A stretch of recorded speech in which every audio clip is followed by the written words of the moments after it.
Yo, what's up, Joseph?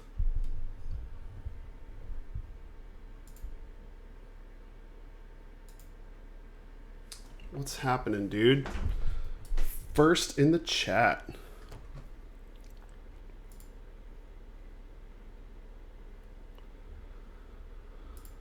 How you doing this morning?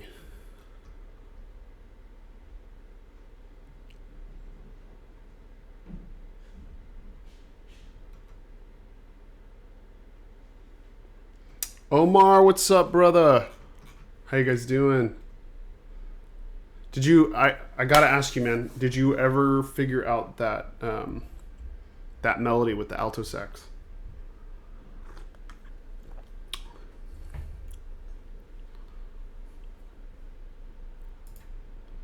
Let's see.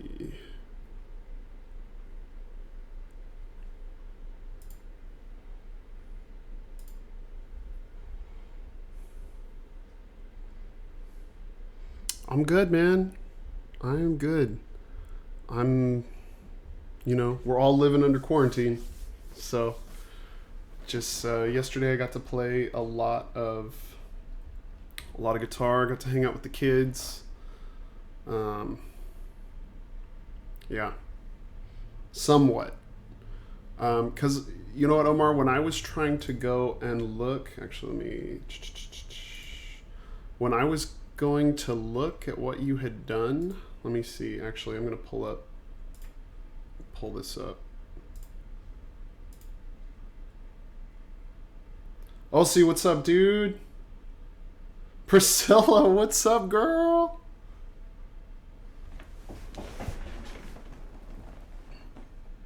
I'll see. Whose account is that?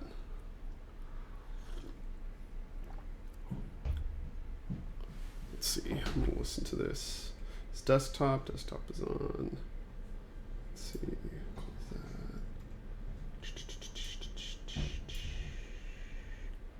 Capture. Okay. All right. Let's see. Let's listen to this.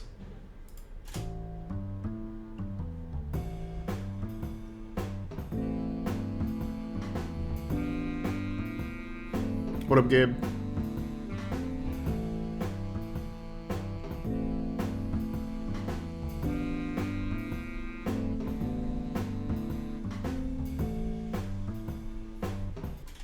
Is that, did you add more than that? Because I thought that that's where we ended last time.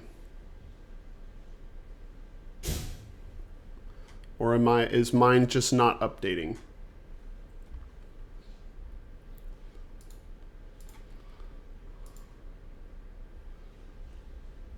I know there's like a lag, and I wish I could get rid of it, because from where I start talking, you guys don't hear it for, I think, like 5 seconds or something.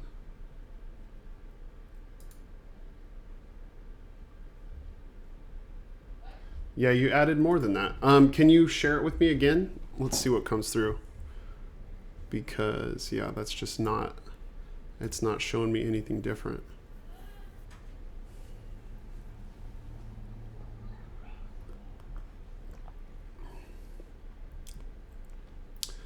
Joseph, did you do any practicing? Were you able to get into flat.io and get that Mexican Hat song? What's going on here, man? We're just talking about Soundtrap, doing some composing. This is what we did yesterday. If you guys were not here, let me throw this slapper on.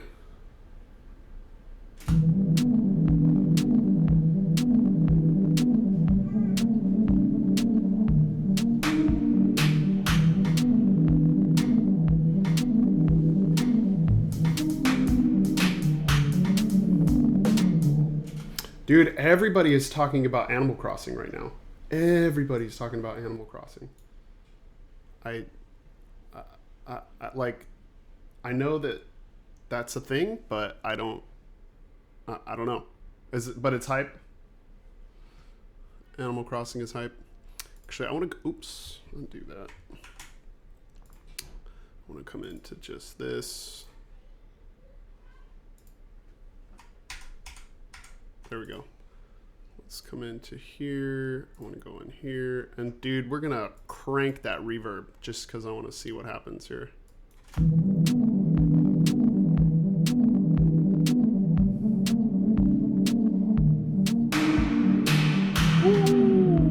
That's a slapper.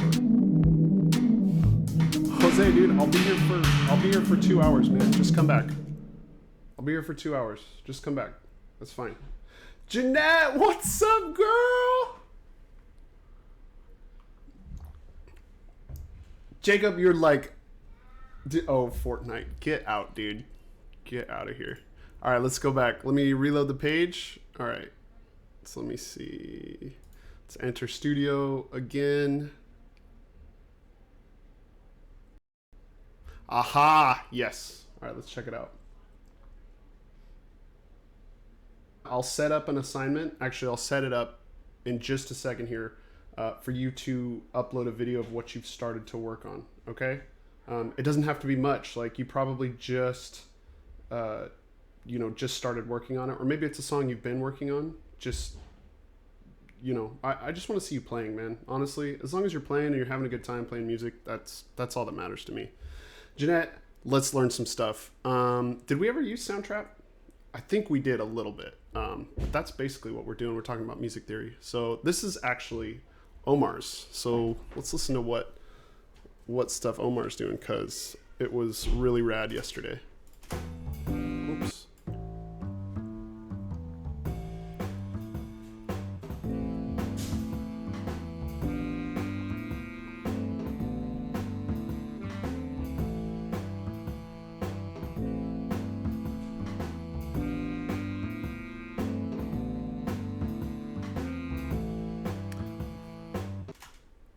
Omar, that's perfect. Omar, that's perfect. I would come in here and I would kind of clean up the ending. Maybe.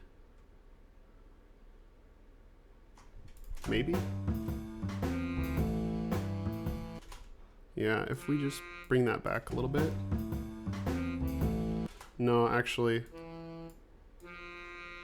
I like that better because we need that overlap. Otherwise it sounds staccato. Okay, so check it out, Omar. Do I have to upload it every day or just Friday? Just once, man. Just once a week. So say like, one thing I think is really great for practicing is record yourself practicing. And I don't know if you guys realize this, but every time we did a recorded submission playing exam, you guys always played it better because you were more aware of your mistakes. So one thing that I do in my practice time is I record myself. Like I'll sit here and I'll pull up. I'll pull up this. Say I'm practicing. I'm gonna play some slop chop real quick. Right. Can you guys hear that? You hear that okay?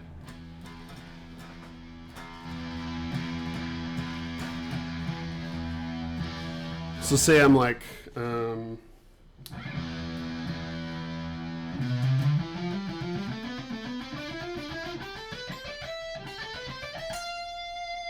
say like I want to play that at a certain tempo. I'm going to turn on my metronome because metronome is the way.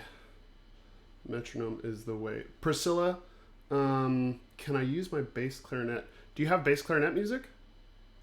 If you have bass clarinet music and you want to practice your bass clarinet, I'm all about it. I will let you do that. But I would want to find you some stuff because that's important. Especially if we need to work on audition stuff for you. Okay, sounds good. Yeah, dude, just pick something. Nope.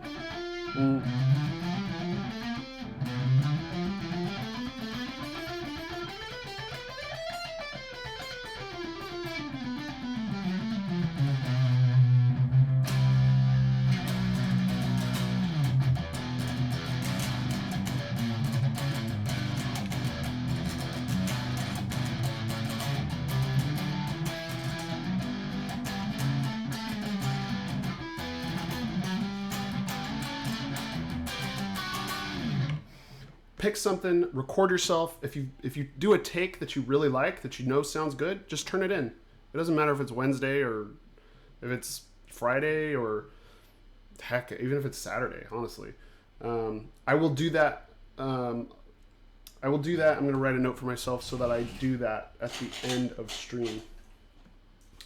Lost my good pick. So once a week we turn in a video of us playing a song then. Yeah, I mean, that sounds reasonable, right? And my goal for you is just that you're making progress, right? I don't care. The expectation of perfection is not here. I want that to be clear right away. If you suck at it, but you suck less than yesterday, I want to hear it. Okay. Halo theme song. What is that one?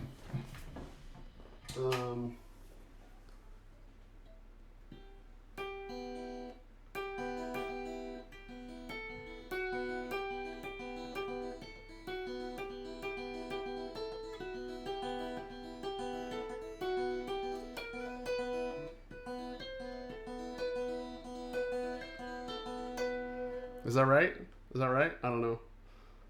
Jerry, what's up? Wait, who is Jerry? Or like from last year, Jerry? Anyway, let me see. This is like, where is my metronome, guys? Where is my metronome? Is that The Last of Us or was that Halo? I don't know.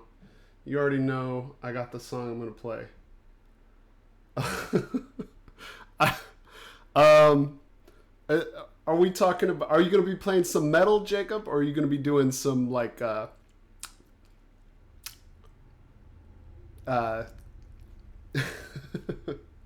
of that other stuff we talked about? Some of that other stuff you showed me in class. Let me turn down my desktop audio a little bit. Can you guys hear the click? That was The Last of Us. Okay, I don't remember the Halo theme.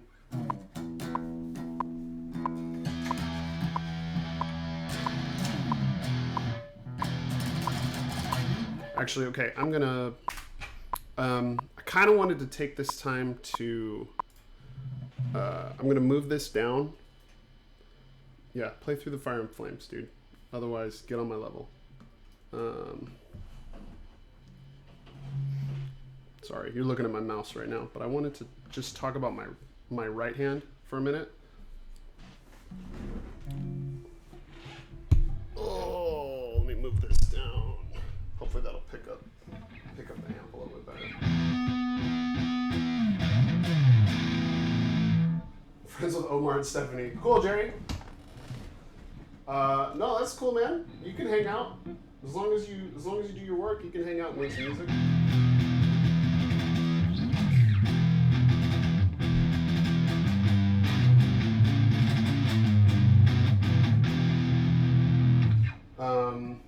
Yeah, Wheeler Walker Jr. Yep, I think that's what it's going to be, Angel.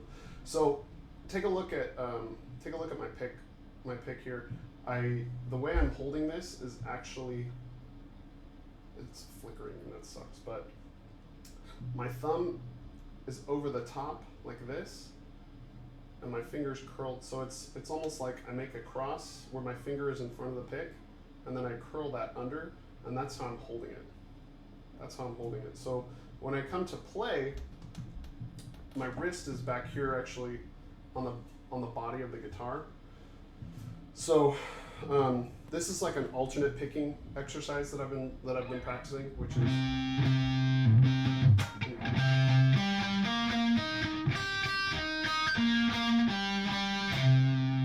so you're alternate picking every single note.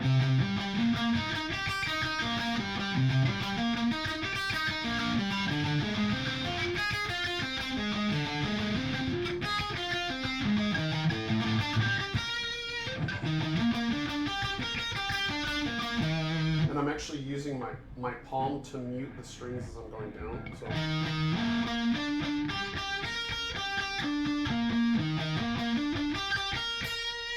The other thing is my pick is at a downward angle, and it actually could be more as I'm getting better at this technique. it could be at a more downward angle versus like an upward angle like this. And really we want to avoid just being totally flat. So that's, notice, so here's flat, there's down, there's up. So you have different reasons to use each of these picking angles. But if I start down,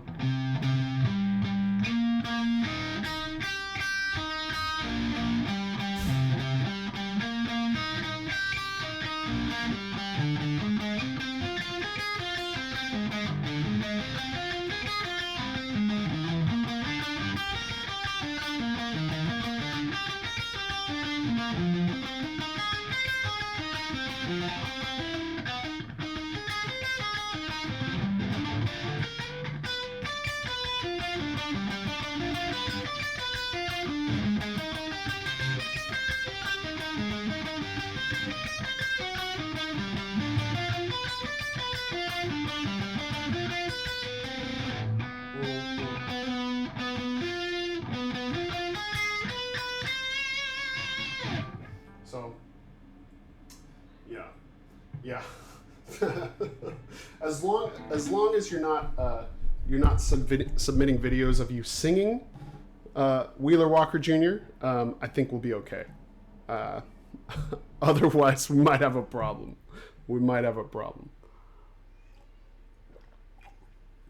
But Angel, I think something like this would be really good for you because you like, those metal tracks like Slipknot and what's that one we started listening to? Jacob, what was that metal band Archspire. Dude, those guys are sick. Those guys are just absolute monsters. Priscilla, if you are still here, let me know if you have some bass clarinet music. If you do not, I will do my best to get you something. I have some college contacts. Miley, this ain't a request show, all right? And I don't have any drop A sharp guitars.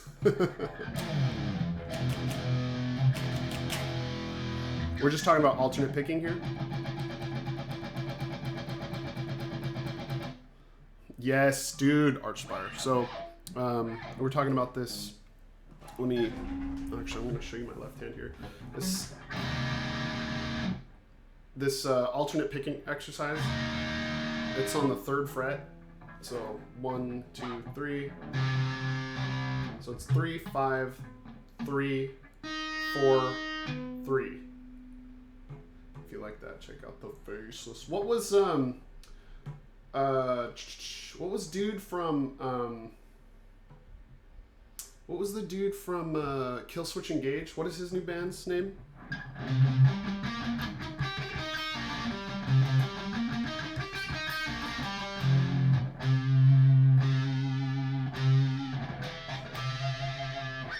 Let's see.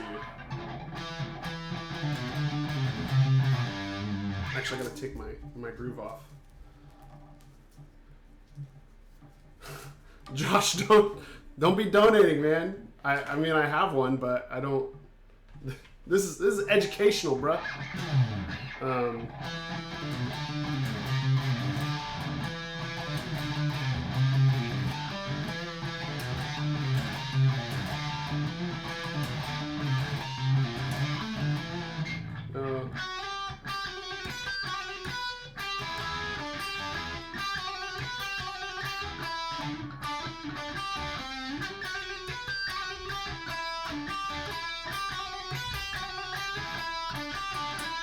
You take my life and I take yours too. Ooh. Yeah. Yes. Like the Torch. No, honestly, that's the only Maiden song I know. Because when I was in Vegas, that was the song that everyone requested. That was the song that everyone wanted to know. So usually the only songs I know are ones that I've had to teach. Josh, you are a savage, and I appreciate it. I will. If you click in the comment box, it's it's there. You can support the stream, but right now it's not going anywhere. Let's see. So, all right.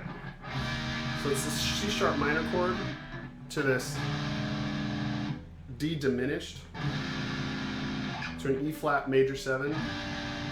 With distortion on, it doesn't really sound like much, but when you're just picking every note.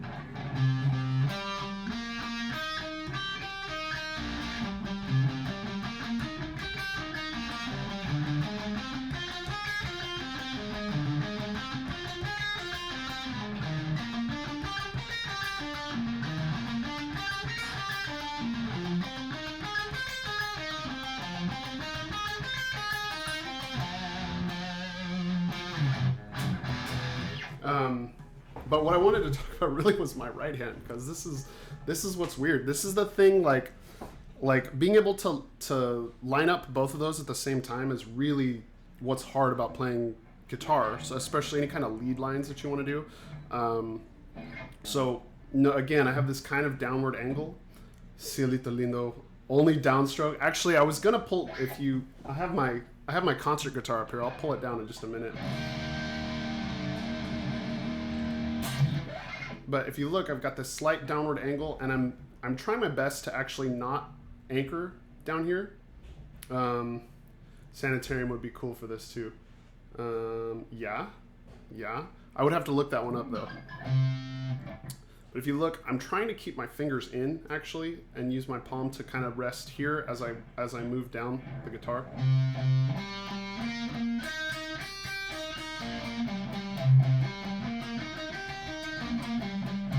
And I can actually feel my thumb change when I do this, because this has a more downward slanting angle than this. So, and when I'm talking about the slant, I'm talking, this is downward slant, this is upward slant, this is flat, and then you've got these kind of angles too. So there's all kinds of weird stuff happening.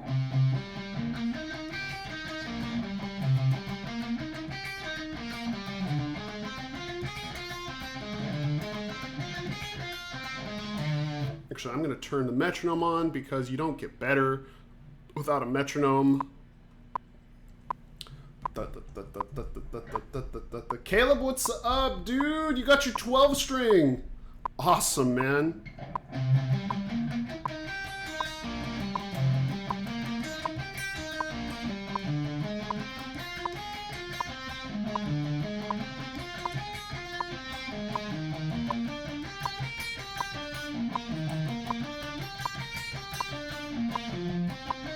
Yeah, check out that Daily Screech. That was really awesome.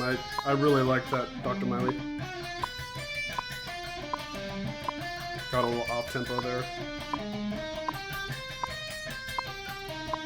For whatever reason, I love that chord right there. You can go back to the 5.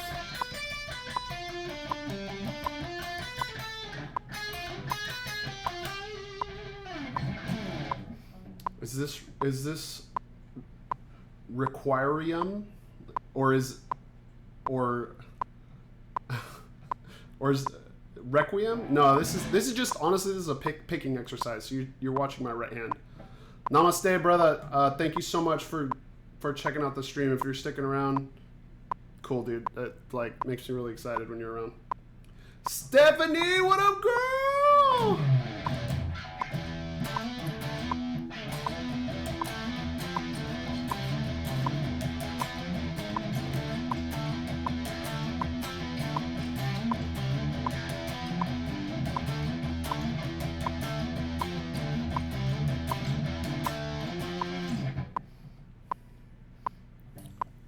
So those are more right hand exercises. Is this going to be on the test? Dude, everything is on the test. This is life. Oh no. Oh no, no, no, no, no.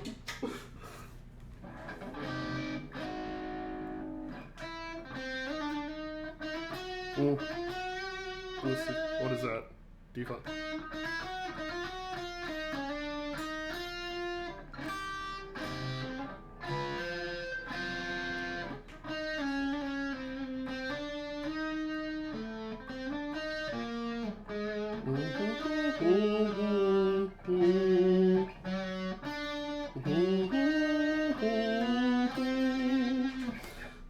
special power chord trick that Maiden uses?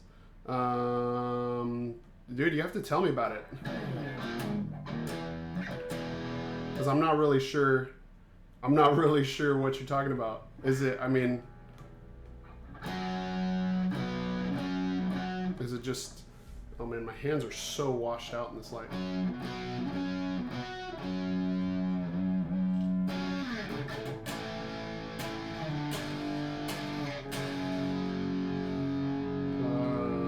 Let's...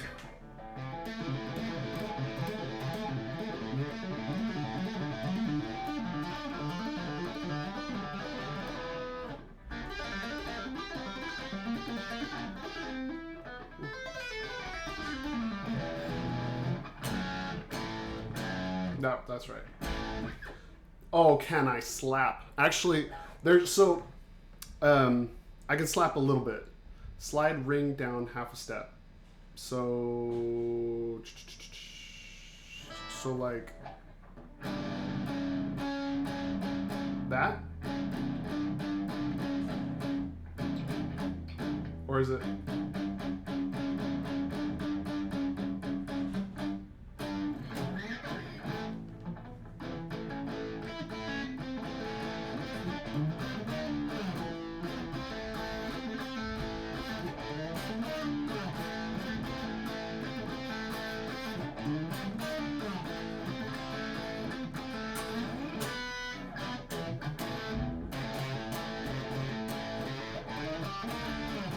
Other way. So, like that?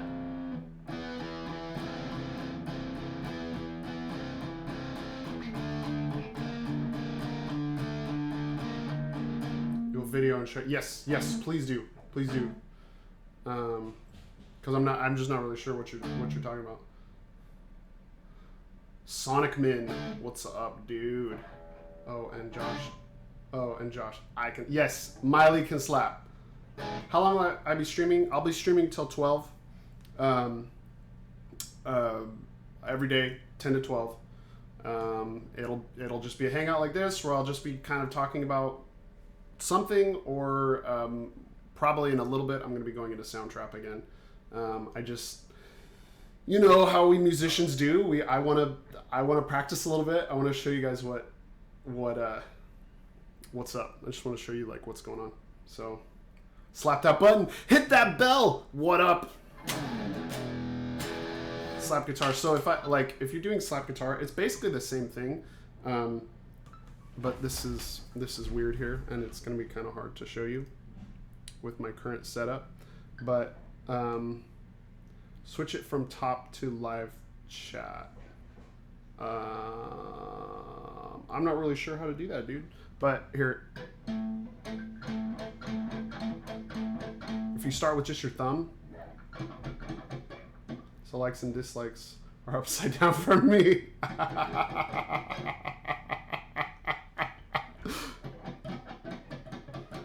So that's like, and right now I actually have I have an imperceptible thumbnail right here, and it's getting caught.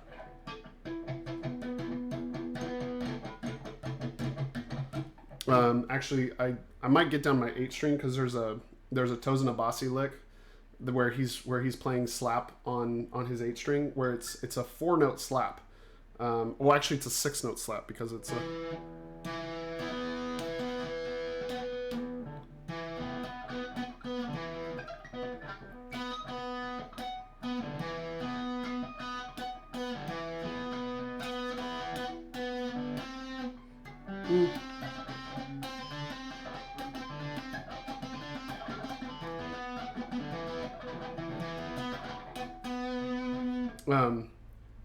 But yeah, it's thumb, index, middle, and so the slap comes from.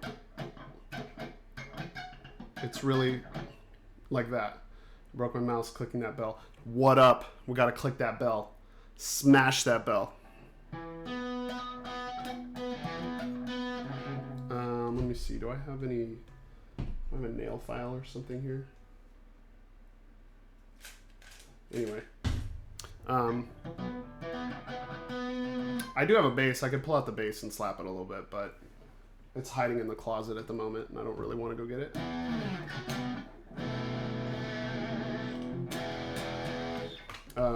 There's all kinds of crazy extend techniques you can do on guitar.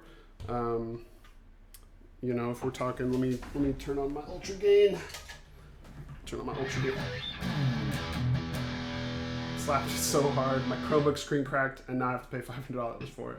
Listen, man, I can't be held responsible for that slap, even though I told you to do it.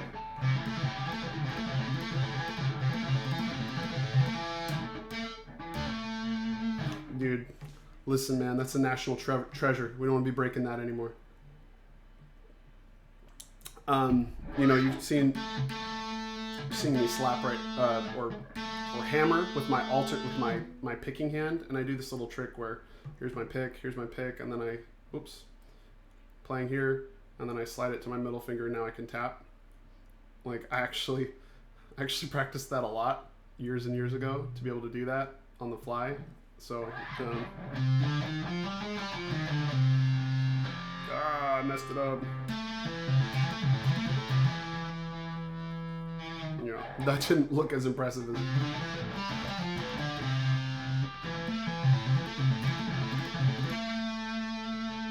so I can get back into guitar. Dude, yeah. You want to play Under the Bridge? Let me see. That's been a while.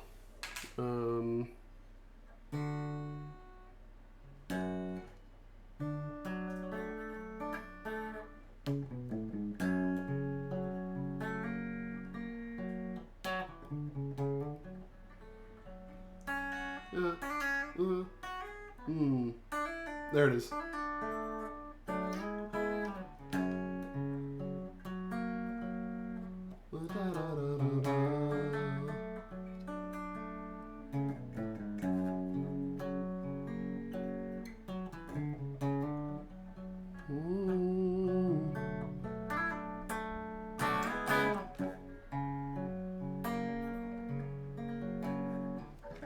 And then I don't remember the chords after that, but that's basically Under the Bridge. Which is cool because that illustrates this sort of, as we go back to my left hand. A lot of people will try and play this with a capo on capo 2, but it's this C shape. If I'm playing a C chord, but I want to move it to here, you have to use a bar beforehand. So now it's that same shape, but now you're using the bar. It's kind of like a pretend capo, right? So I still have that C shape right here, or if I use my other fingers, but I've got to use the bar with this hand. So this is why bar chords are so important, because once you learn your bar chords, there's 5 different bar chords. You can play any chord on any place in the neck. So like we call this caged. So C, A, G, D, or E, D. Play Giorno's theme.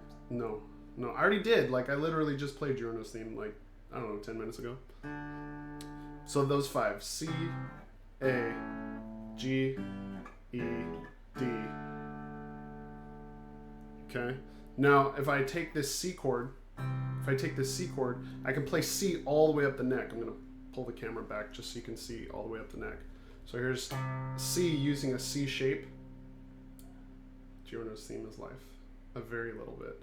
Okay. And then I'm going to use an A shape. So I'm going to come right here. There's my bass note. That's A. And now I'm using that A shape with these fingers. Now I'm going to use the G shape. Like that. Play Bloody Stream. I don't know it, man. I'm loving the educational stream. Good. I'm glad you like it. So this is the G shape, and then I'm up here at the E shape. This is the bar chord that everyone kind of learns first. This is that E shape. But because I still want to play a C chord, I'm here at the 8th fret using this shape. And then the last one is D. So that's the D shape right there.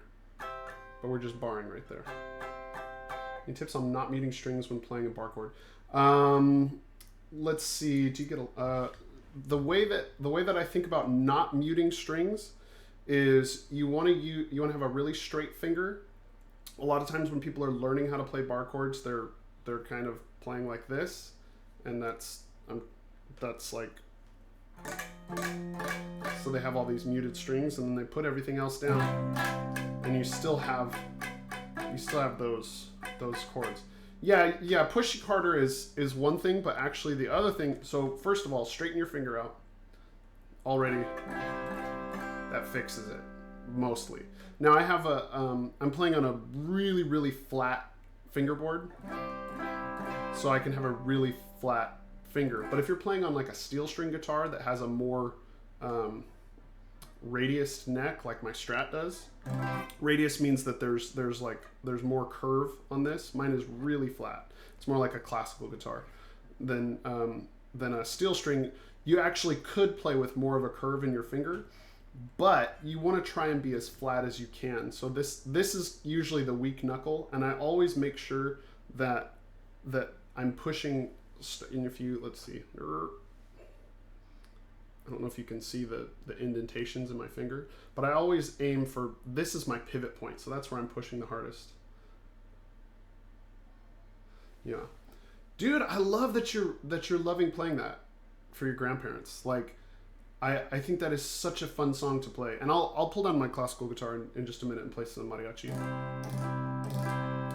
The other thing you can do, so first of all, flatten this out. You'll notice that the further my wrist is, the flatter my wrist is, the more likely that this is to be curved. So if I push my wrist out slightly, now my hand is in front and you can see this big knuckle. This is where it has to be straight from. We don't want it to be straight from here. It's got to be straight from here. So when you're doing bar chords, your strength is coming right here. Your strength is coming right here. The next thing you want to do is actually, instead of the pressure coming like this, like you're trying to squeeze it, you're trying to like squeeze that sponge and like destroy your guitar by how hard you're squeezing it. I'm squeezing so hard. You actually want to engage your bicep a little bit by pulling back this way. And this is actually a tip I learned from cello players. Cello players, they don't, they have a very light thumb on the neck of their instruments. They're actually using what's called arm weight.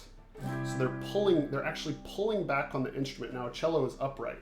So they're using gravity to their advantage. We have to engage our muscle a little bit. And when I figured this out, this actually changed my bar chord game, because you're most likely to get fatigued when you're learning bar chords here because you're trying to squeeze so hard. And so instead of squeezing so hard, you engage your bicep a little bit. You don't have to go crazy, but look, I can take my thumb off and there's that bar chord, just perfectly fine. Perfectly fine. So you just add them both together. The goal in playing guitar, it's interesting, is it's a lot like doing yoga. You want to be as relaxed as possible. The more relaxed you are, the faster you'll be, the better you'll be able to play. And that goes for playing fast, that goes for playing chords. Like if you're, what's something we could do? If you're playing like Jimi Hendrix.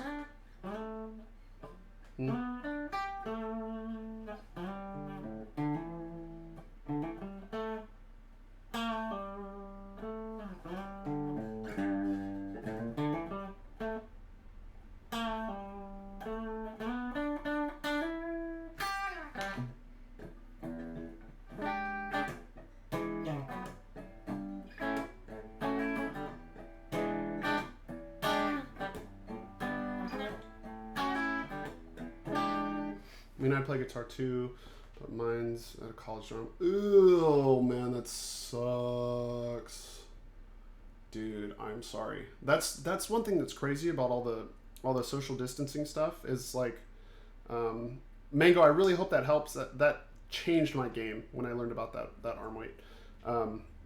Is gent a real genre, or just a playing style that became overrated?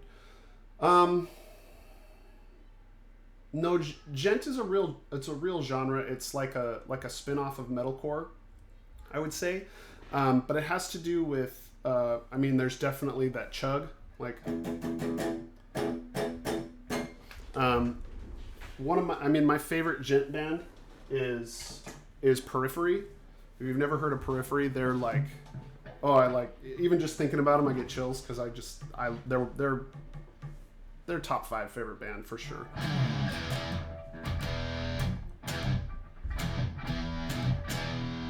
So like if I turn on the metronome, it's all about this syncopated chug. So this is a little slow. Let's put it up at like 120. So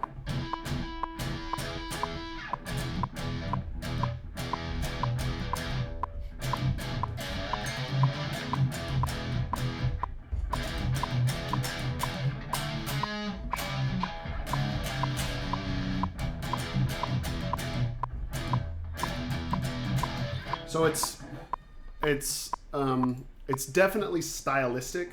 Like it's a real genre, but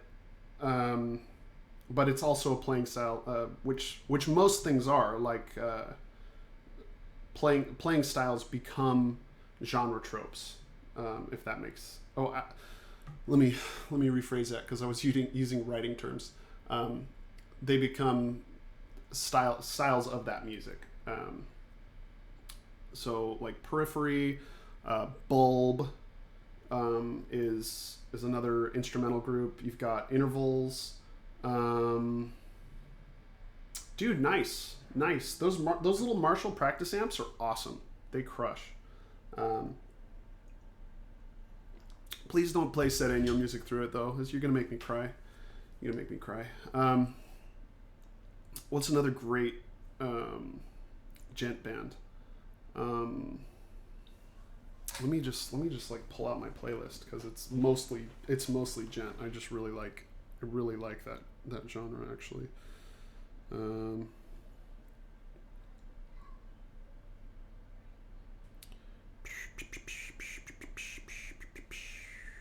Artists.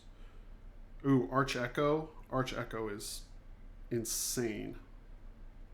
They're instrumental though, and a lot of times, like the gent band.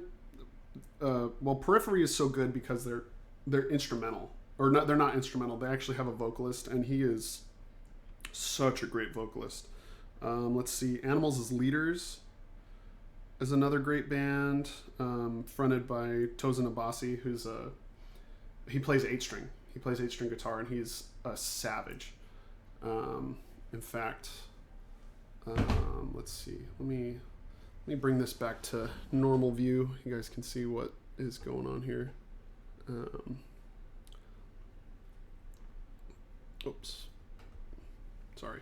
Okay, so let me see. Let me look up some Tosin Abasi. Because I just want to look at his technique. His technique is so insane. Joseph, thank you so much for coming around. Take care of yourself. Try and have fun. Mango, thank you. Don't worry about donating. Just being here is like the fact that you learned something today makes me so happy.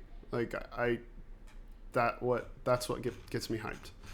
Let's see. Tosin Abasi. Let's look at this.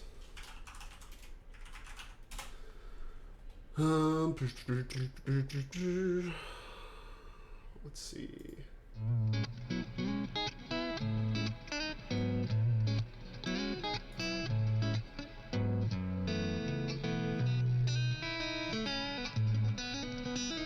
So if you're looking at his right hand, he does a little bit of slap guitar. Such a capable instrument when it comes to sounding. He's doing that little bit of slap guitar. Let's look at that beginning again. Watch.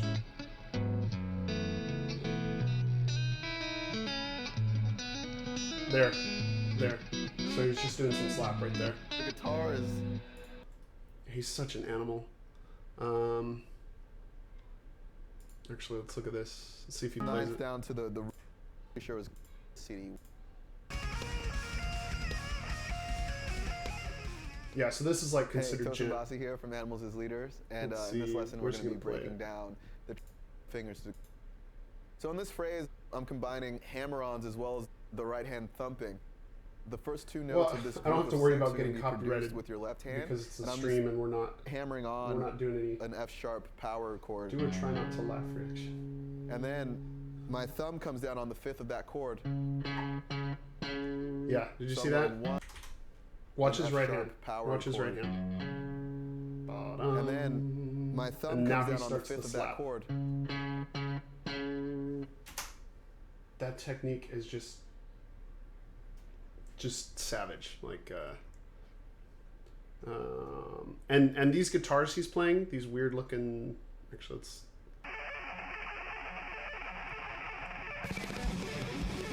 This is his guitar company, so he makes these guitars.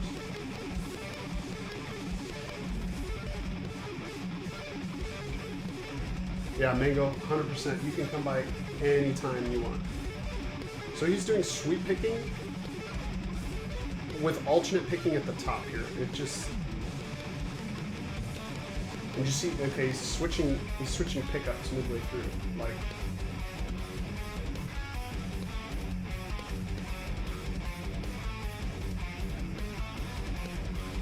This guy's just such a savage player. Yeah, he is savage. And I love these instruments. If I had a ton of money, like I would 100% have one of these guitars, because the back just has this. Copy of Doom just arrived. I love how they're actually fan frets, which just makes it easier to. Ooh. Watch this tapping.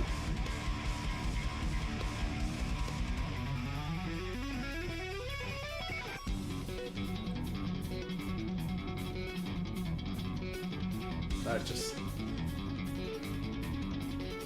like the coordination between those two sections just like blows me away. It just blows me away. I'm glad that you think it's wholesome because this is a Christian server here. Go when we get that guitar. We'll talk. We'll see if we need to make that happen. Gotta wait till the stock market rebounds before anything like that. First, I think I need a better webcam first. What do you think? Bruh. Anyway, yeah, we don't need to listen to that. I could sit here and just like do reaction videos on people's guitar technique. It just, I mean, I know that you guys like seeing the stuff that I can do, but when I look at these guys, the guitar players that I look up to, just, you know, it just goes to show you that you're never done. No matter what you're doing, you know, if you're a musician, you're an author, you're an artist, even if you're a business person, like there is always something more to learn, and there's always other people you're comparing yourself to that are above you because you want to get better. So you're looking to those people as your kind of idealistic upward momentum.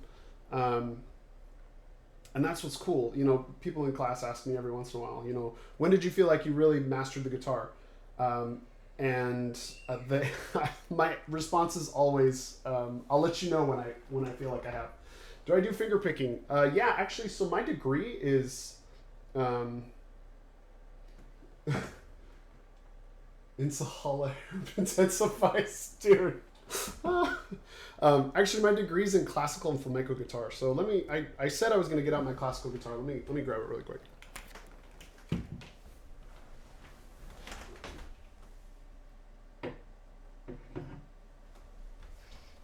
Oh, this is.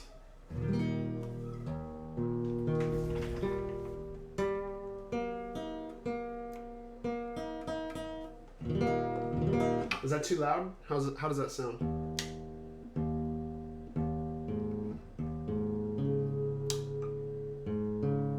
This guitar does not get enough love.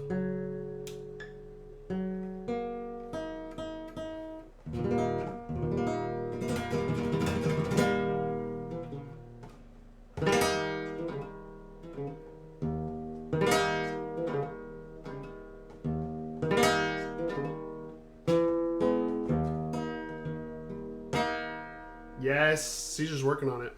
Here, I'm gonna put this just down in front of me. Let me. Here we go. So this is my baby right here. This is the.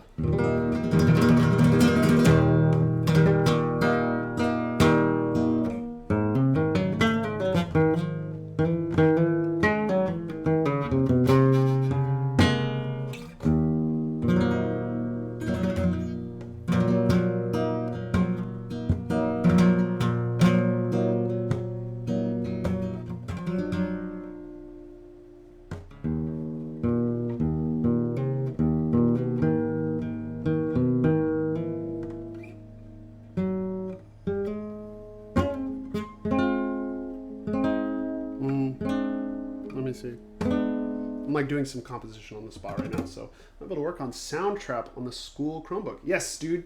Everything through Soundtrap you can do on your Chromebook at school. The thing I talked about yesterday was because there's so little RAM in the Chromebook, it's hard to. The more tracks you add, the harder it is on your computer. So, Stairway to Heaven. No, Stairway. You have the exact same guitar. So this is, I doubt it. This is a handmade guitar by a guy named Lester DeVoe. He actually makes extremely customized, high quality flamenco guitars. This is a guitar I got in 2007. It is. Before I bought this house, it was the most expensive thing I owned. I'll just say that. So, and I don't have my fingernails anymore. I don't have anything that I would do as a classical guitar player.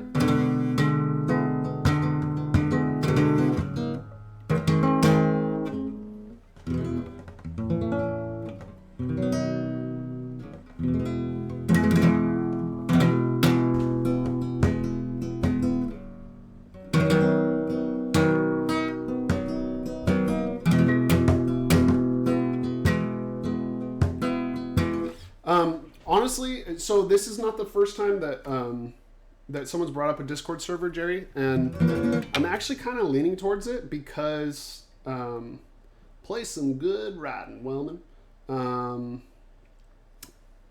So I'm thinking about it.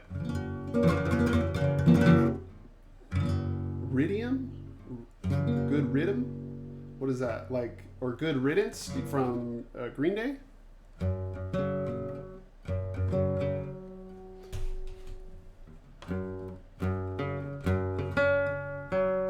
How does it go?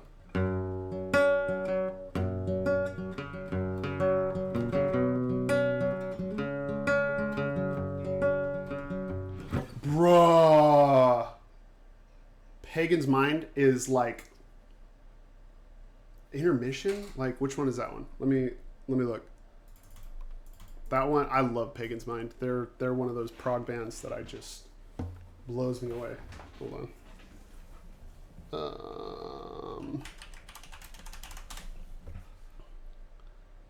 Save we are taken far. Let's see.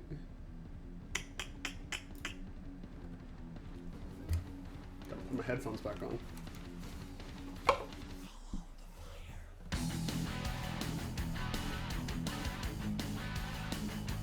So, actually, Pagan's Mind, this is interesting. Pagan's Mind is, can I get a flamenco solo for it? You know the keyboardist? Seriously? Okay, so Pagan's Mind, he plays on Hughes and Kettner amps, which was like one of the reasons I wanted the amp that I got. So I love this band. I love this band.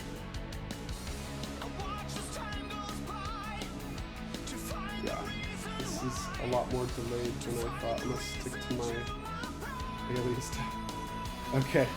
Oh, cool, James. Yeah. How long do you live stream for? Right now I'm streaming from 10 to 12 every day. Araceli, okay. We'll come to your class with Stephanie during lunch sometimes. Okay. All right, Araceli. Yeah.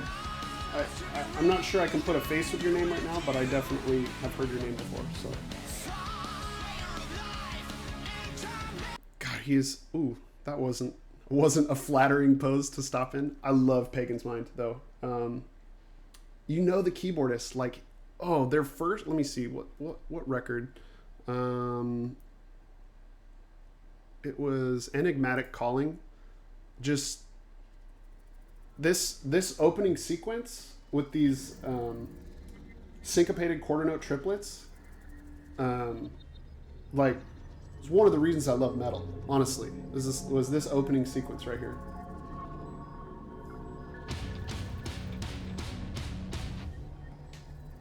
And because you don't really understand the tempo yet. You don't understand where the beat is, so they're just playing this riff, and it's, kind of whatever. But then, ta ta ta ta ta ta ta, like those, just that 3/2 feel is so awesome. Like, oh, this is, I can't get enough of this. I can't get enough of this.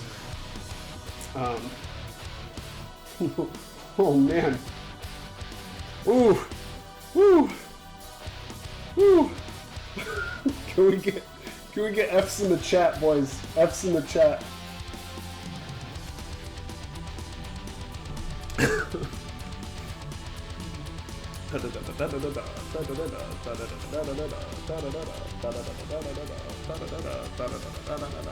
I just like that whole thing. That whole thing just, oh, I love this record. When this record came out, it like changed almost instantly the type of music I liked. Almost instantly the type. I can tell you with perfect certainty as an old man at this point that is not the worst pain you will ever feel. You'll get over it. She's a strong, independent woman, and she ain't need no man.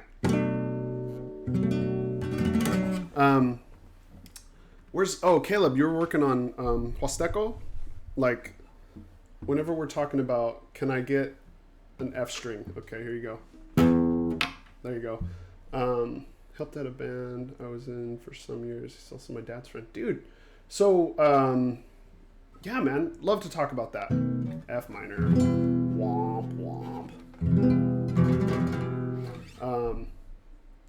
I would love to hear more about that. Actually, this year I got to see Camelot live, which I've been a fan of Camelot for like 15 years, and I finally saw them in San Francisco because it turns out I actually had met the drummer through a friend of mine, David Stewart, and like we went and just hung out with Camelot for like 3 hours. That was really awesome. Like, just thinking about that makes me hyped. Let's see. What was that? Oh, Cielito Lindo. So we were talking about...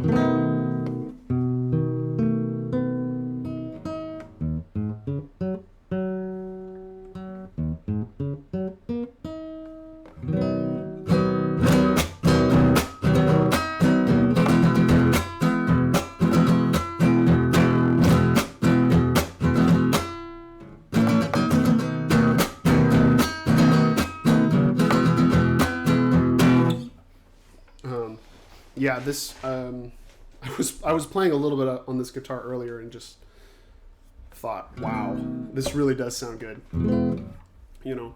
Ah, yeah, yeah. Oh, that was totally the wrong key.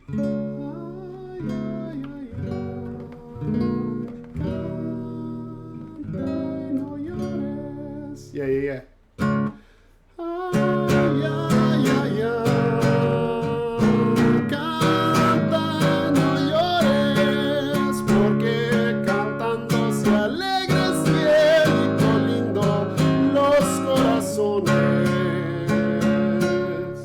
Like, that's such a cool progression too, because we're walking down.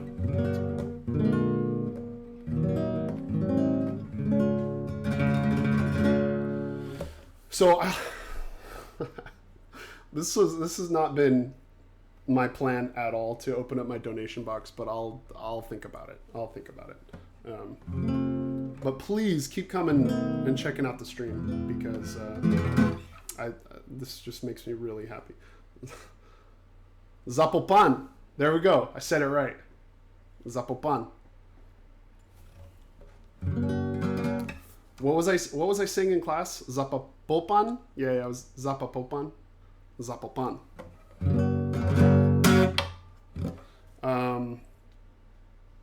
Let's see, do I have any of my middle school guitar players in here?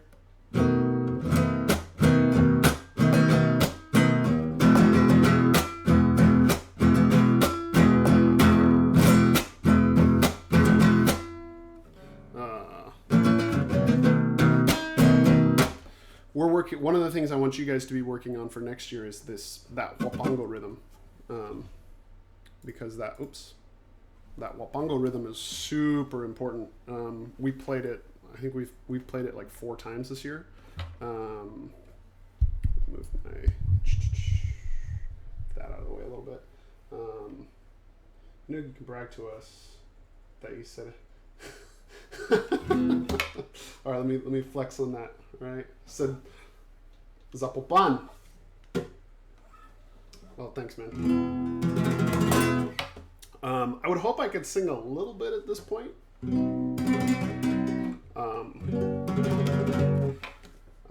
What was I doing? Oh, wapango. So that's this down, rasgueado, apagón. So, I was showing you guys La Llorona. E minor, let's see, E minor,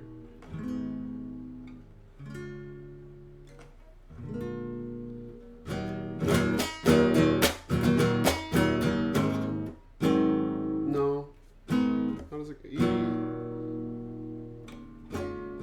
D, C,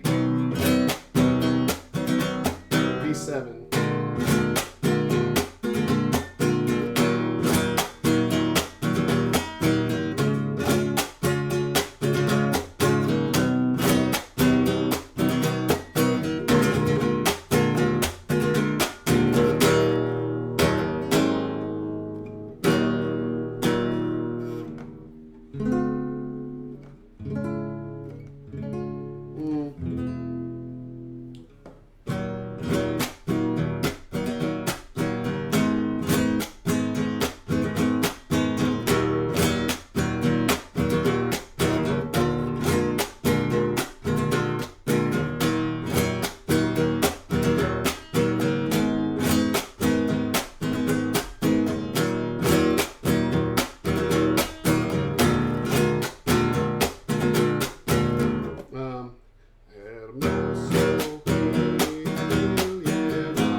What comes after that?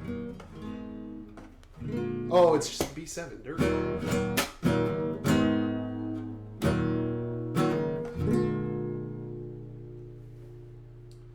Yeah. So, I mean, that's that wapango rhythm. That's why it's so important to have this really crisp apagón. Because that's a much different sound than just muting your strings.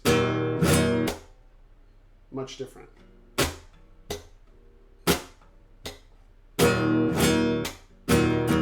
I mean, you can kind of fake it, but it's... Do you ever just play funky songs to troll your students? I don't know, do I? Sometimes. I'm sure I do something to troll my students. A couple years ago, I would like just break out into the Pokemon main theme, just because that was fun. every once in a while I'll do just some Stevie Ray Vaughan in the middle of class just because I like it. You know,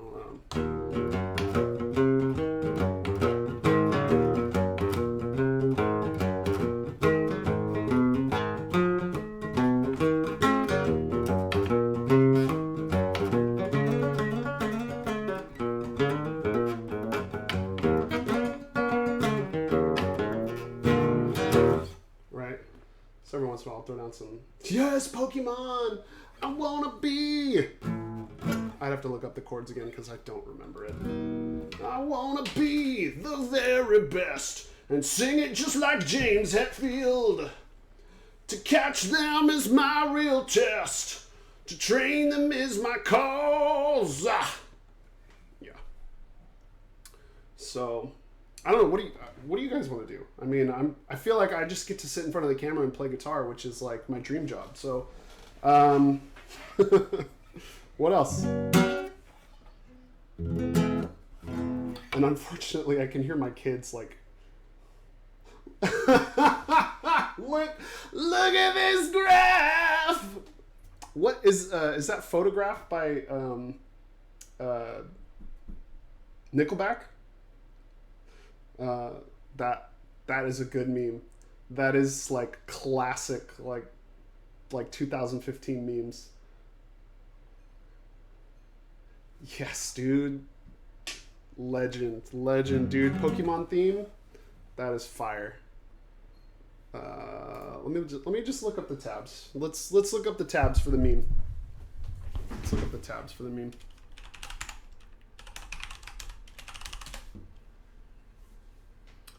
Oh, you guys.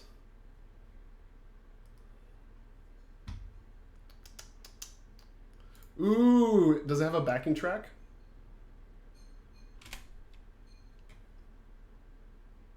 Uh-oh, you guys. Rickroll us, please. Should recreate the meme. All right, let's see. Ooh.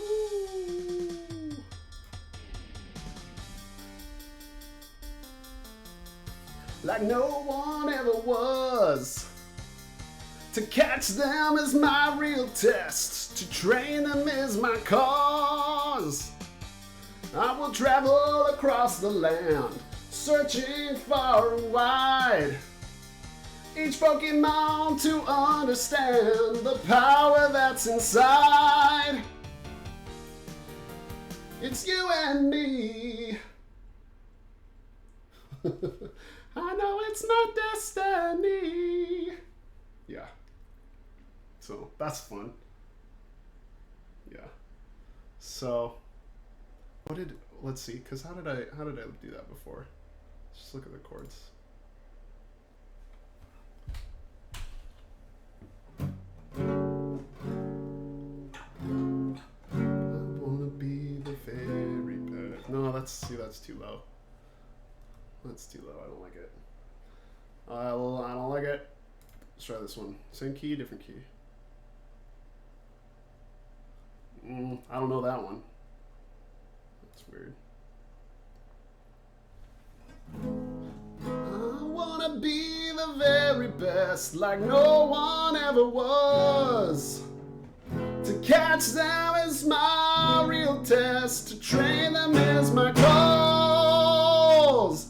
I will travel across the land, searching far and wide. Pokemon to understand the power that's inside. Oh, it's you and me. I know it's not destiny. Oh, you're my best friend in a world we must defend. Rickroll. Oh my gosh. Okay. How can I do that? A minor. Ooh woo. Ooh woo. A minor. Can I Rickroll you? Let me see. Rickroll. Come on. Come on, Wellman. There we go. Wellman, you're better than this. Oh no, they took it down. Can we get any of them? Or are they all down? Yeah, they're all down. So what happens, guys? Ooh, so Foo Fighters version is up. Foo Fighters version is up.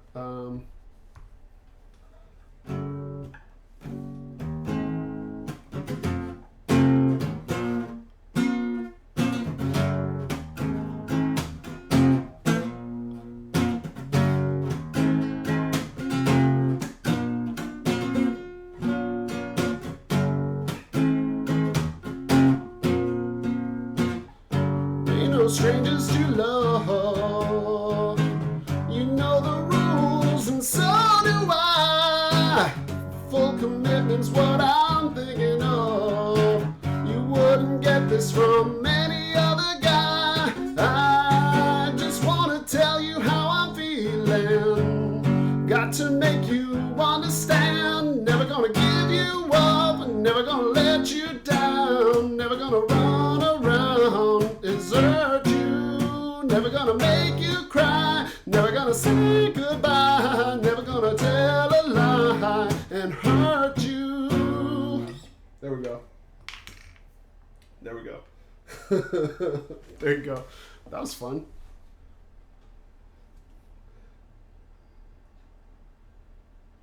Dude, yes. Link it in chat. I want to see it. I want to see it. Oh.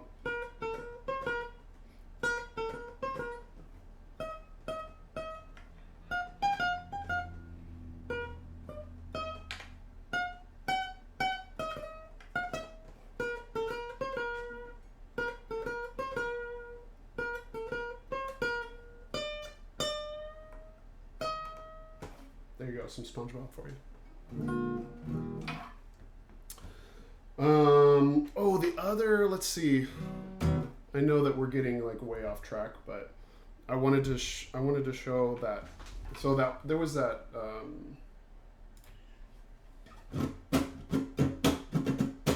That Huapongo rhythm.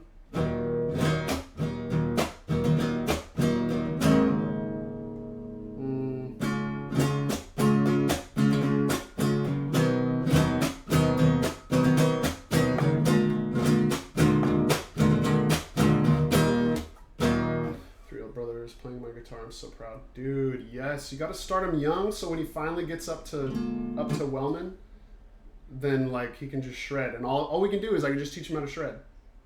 And if I did, I couldn't post it. Without, oh yeah, no, for sure. That'd be really cool to see. Slayman, Zombie. Let's see. In your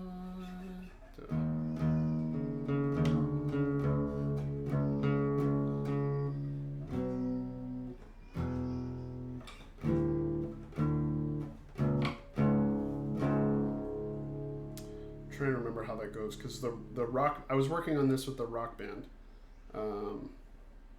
at school. In your head,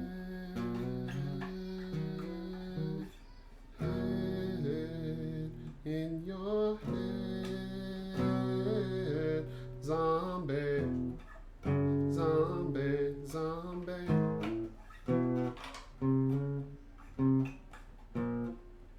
Let's see, in your head, in your head, zombie.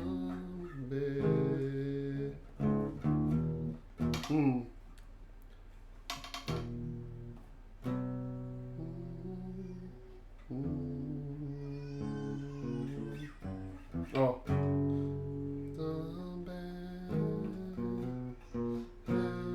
What's in your head? In your head, zombie, zombie, zombie. What's in your head? In your head, zombie, zombie, zombie.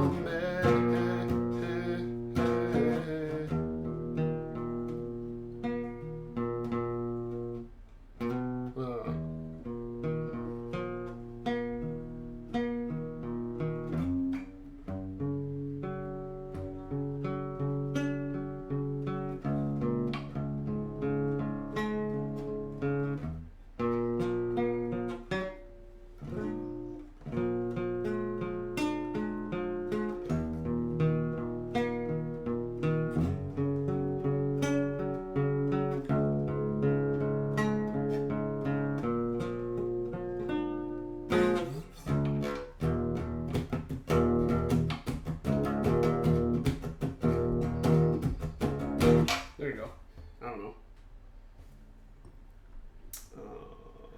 Mr. Krabs, walking noise. I don't know. Is that right? I don't know. It's been like 20 years since I've seen SpongeBob, so. Wrong link. Meme mashup. Let's see. So how are we doing? We got quite a few people still watching. What up? I was gonna talk about before I got distracted by zombie.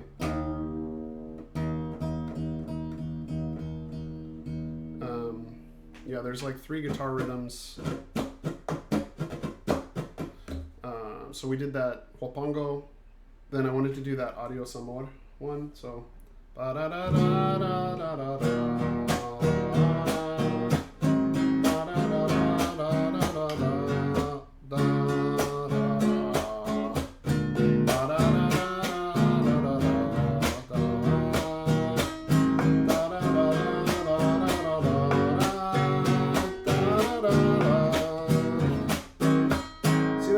Thanks for coming by. I don't know the words, so I'm not gonna sing.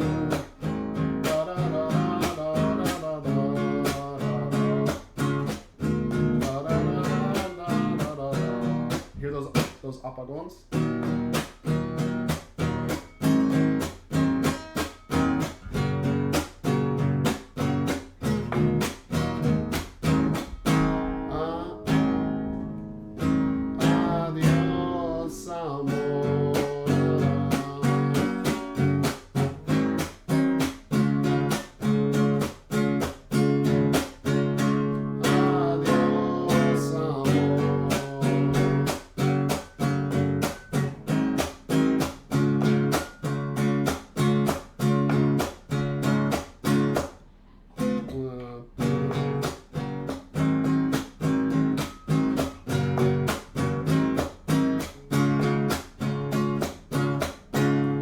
Mayonnaise an instrument. If you jam your fist into it and pop the air bubbles, then yeah, it makes fart noises. So technically, it's an instrument. There's a kazoo cover of Mozart's "Oh, the Heisen Trail" on my channel. Okay, yeah, dude, I'll check that out for sure. Check that bad boy out. No, let's see.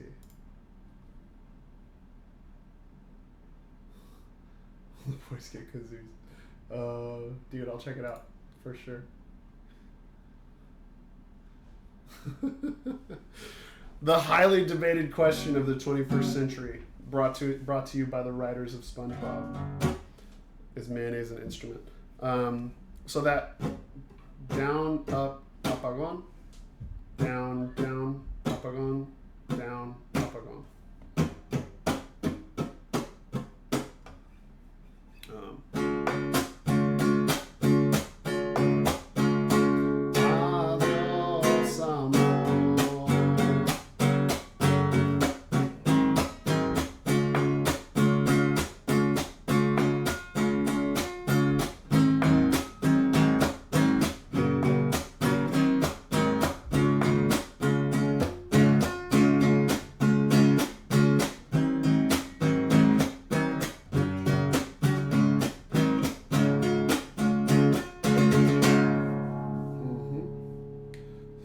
Oh, for sure, dude. I loved in college studying fugues. Well, speaking of canons, I know a canon isn't a fugue, but whenever we start talking about polyphonic music, that's where the fun happens because it just gets so crazy so fast. It's your boy Adam. What's up, dude? We're talking about mariachi rhythms right now.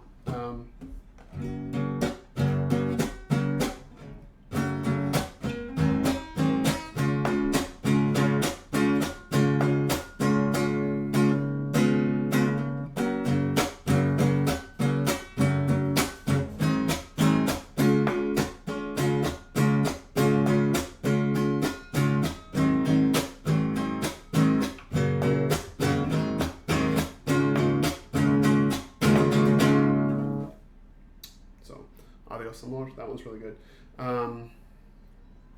The other one, if any of you are interested in being mariachi next year, I'm really going through the rhythms that I want people, especially guitar players, to know if they're going to get into mariachi. The last one is that son rhythm, which we did just a little bit this year, but we actually had to cut it. We just have too many guitars this year, so. But like in Guadalajara.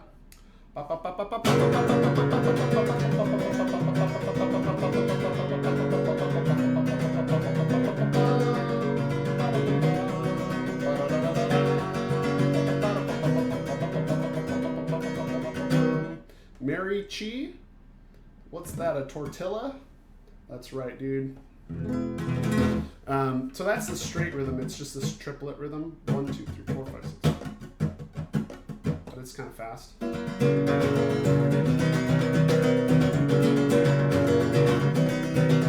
the song comes after that.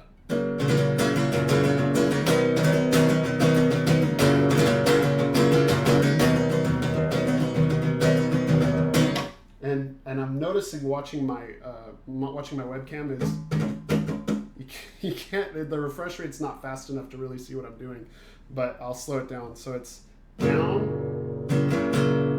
redoble, down, up. So, and then down, down, up, and you put that together. And what's really difficult about this in Guadalajara is we switch from a 6/8 feel, 1, 2, 3, 4, 5, 6, 1, 2, 3, 4, 5, 6, 1, 2, 3, 4, 5, 6, 1, 2, 3, 4, 5, 6, to a 3/4 feel when we go into the song. 1, 2, 3, 1, 1, 2, 3, 1, 2, 3, 1, 2, 3, 4, 5, 6, 1, 2, 3, 4, 5, 6, 1, 2, 3, 4, 5, 6, 1, 2, 3. You missed it, man. We played lots of La Llorona already.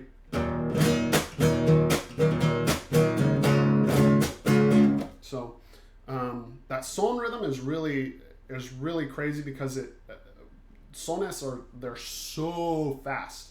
Like Son de la Negra. Bam, ba-dam, ba-dam, ba-dam, ba-dam.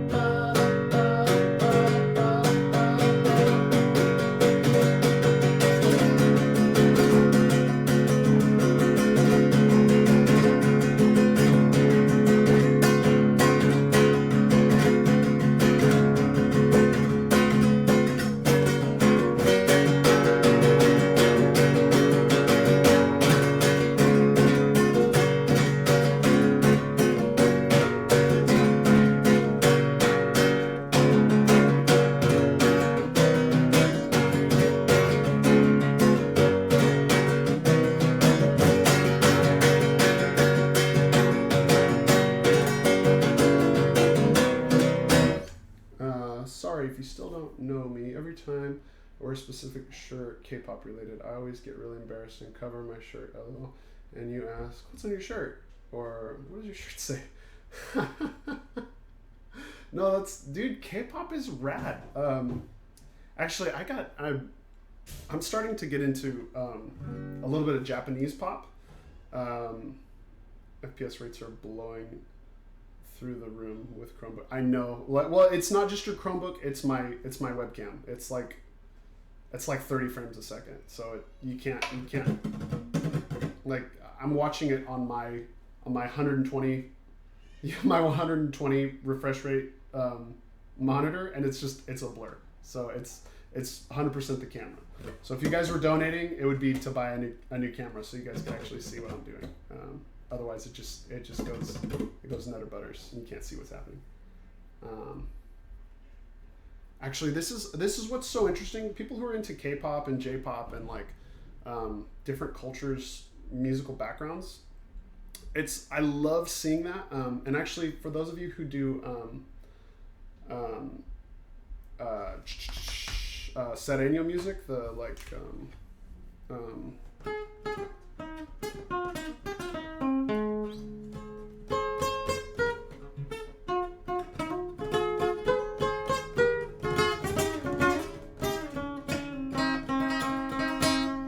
when you're playing that kind of stuff, actually I've found that there's actually a lot of French gypsy jazz influence in that, because of guys like Django Reinhardt. Django Reinhardt was crazy. He only had 2 fingers.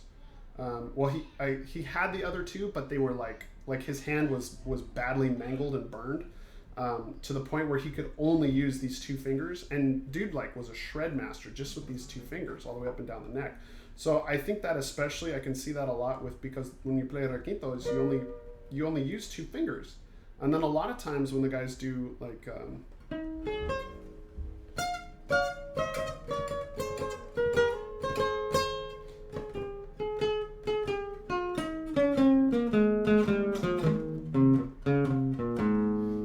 you're just barely using that ring finger.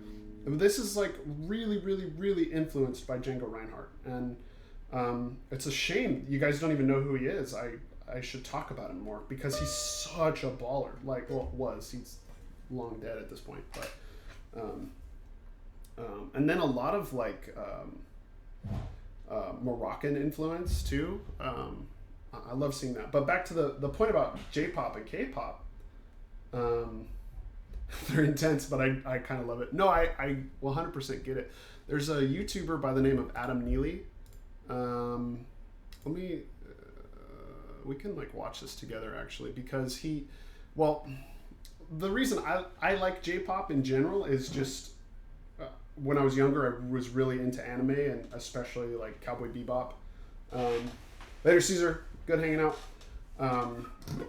Cowboy Bebop was such like that opening is so intense and beautiful, and it's very, I mean, it sounds like jazz honestly, but in this really like cool way. It's totally different from jazz. It's like the melodies are singable. Like anybody who's seen Cowboy Bebop knows that opening sequence.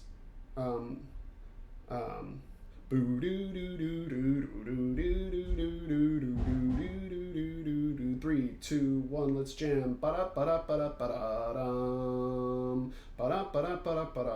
Oh, you love? Okay, awesome, because he's one of my favorite YouTubers.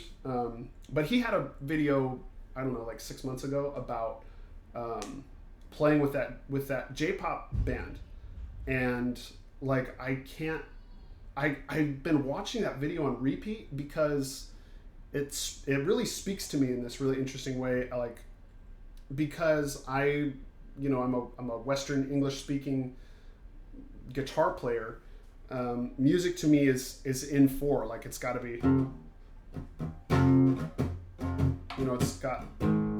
it's got that.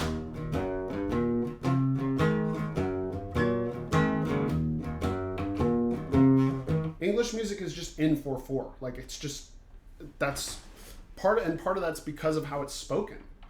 Adam's brain plus woman's mind working. Not one. Get out, dude.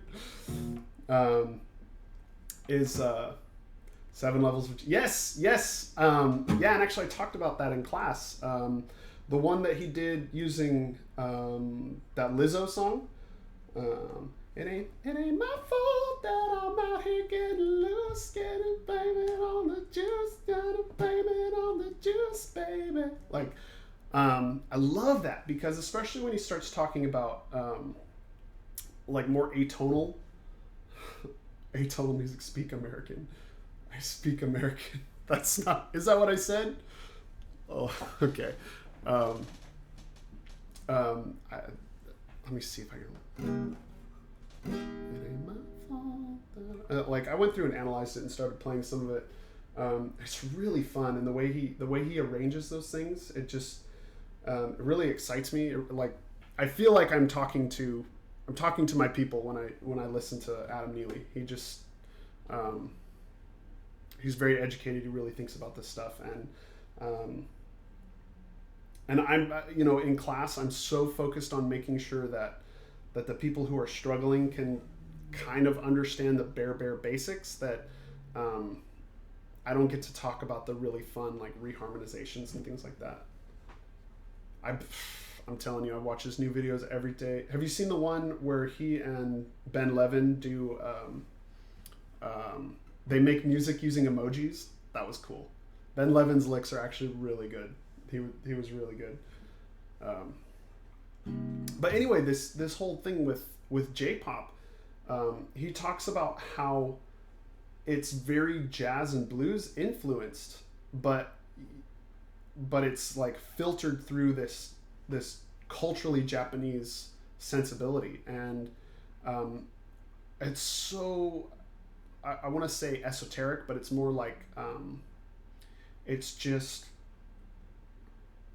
what would you say, removed from the actual practicality of music. yeah, Adam, it is. There's my book right there. You can buy my book on Amazon.com, Immortal Fear by Matthew J. Wellman. But it's so removed from the like brass tacks, like playing music, that it's you have to make your instrument more transparent before you can even apply any of that sort of like higher order thinking. But I love it whenever I watch something like that.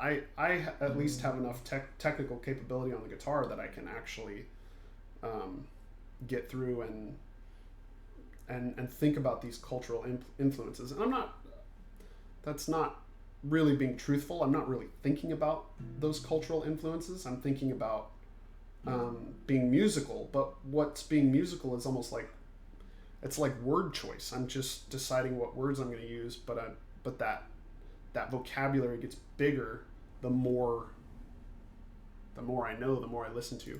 This is why, honestly, it's so weird teaching music in high school to beginners, because frankly it's so much about, like, learning how to play music is a language in the most literal way you can think of. I'm not going to play for a minute because now you've got me on a rant. So the best way to think about learning music is just the same way that you learned to speak in the first place.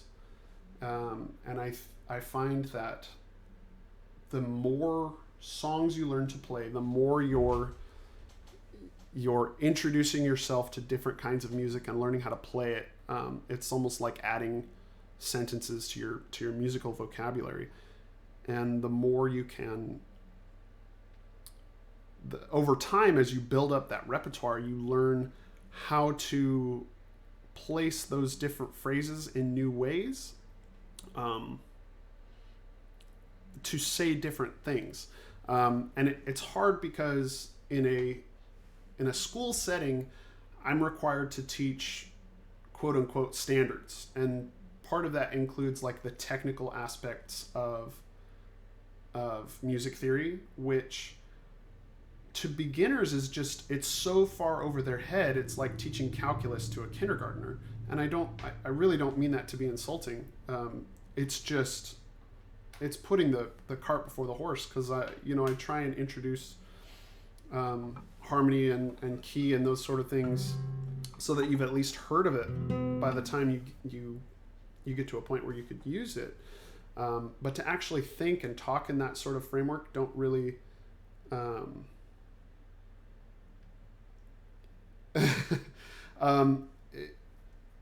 so right now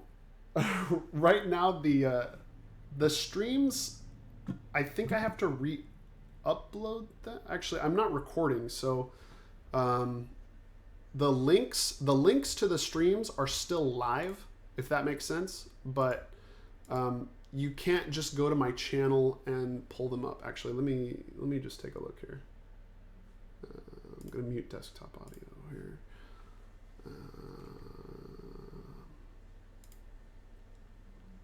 Let's see, live right now.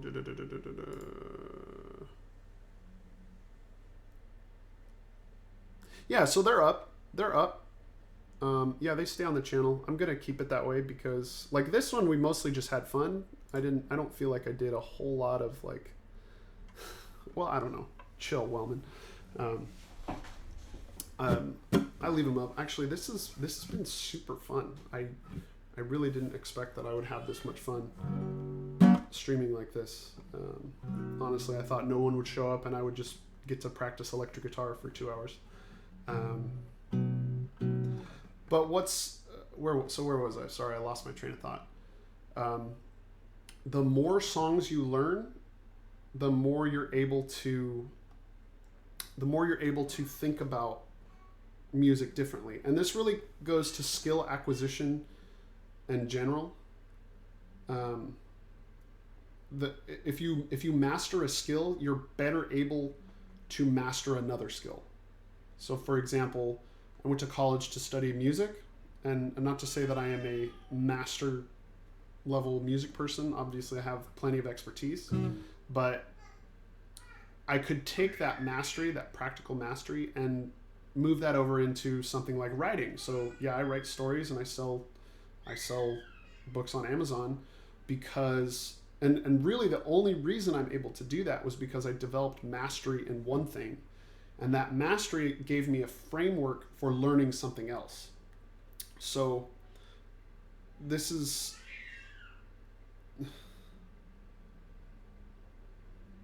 that's awesome. Like, I love it. I love that there were people not in my class today listening. And I love that you enjoyed it. You know, that's just so fun. That's just so fun. Should I buy Diablo for computer, or is it like Xbox that clearance is $20?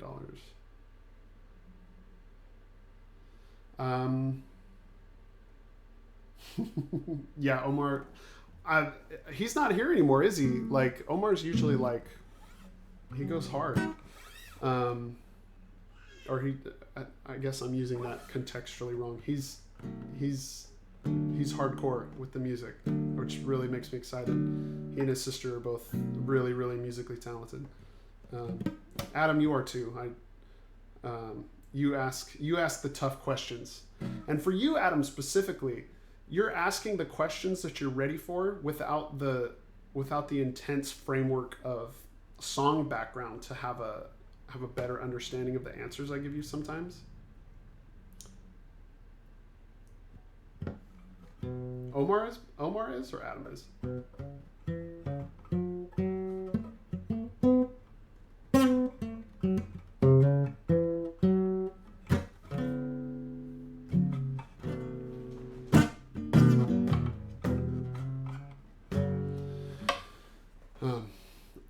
What would you do? Sometimes the PC version for Diablo goes on clearance. Most of the time it's just for the console versions. Miley's playing on PC. I still play mostly on Switch, but I am going to try and play on PC again, so he and I can hang out a little bit. It's just hard. I can play my Switch anywhere in the house, but especially after hiding in my room in my office for a couple hours a day to work and stream with you guys. I miss my family. I want to be with my family, so it's easier for me to just pull out my Switch if I want to play something like that.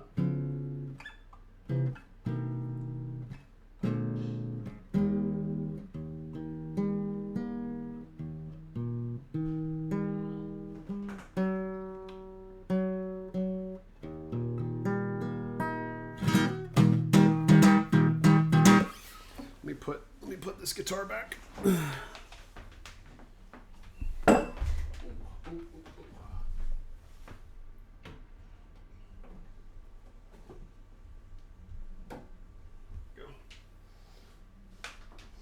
So, I don't know. What kind of questions do you guys have? We can go back to Soundtrap. We're going to go for at least another 20 minutes. So, I wanted to go back and look at this. Here, let's go to main theme here. Desktop audio is on. So, if we're looking at this, again, I want to listen to it again.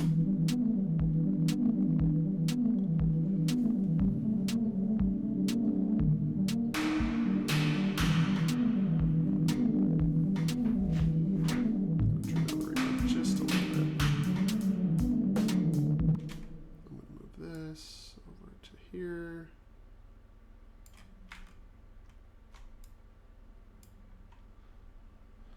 think pursuing education for jazz is good. I mean, I'm still kind of bad at alto sax, but I really enjoy playing. So like I said before, any kind of mastery is going to serve you in the long run. Any kind of mastery, because it doesn't matter if you're developing mastery in jazz through playing alto sax. I mean, and you get to study like Charlie Parker and John Coltrane, like, and like really develop a sense of like. Well, I mean, you like Adam Neely, so have you listened to his band Sungazer?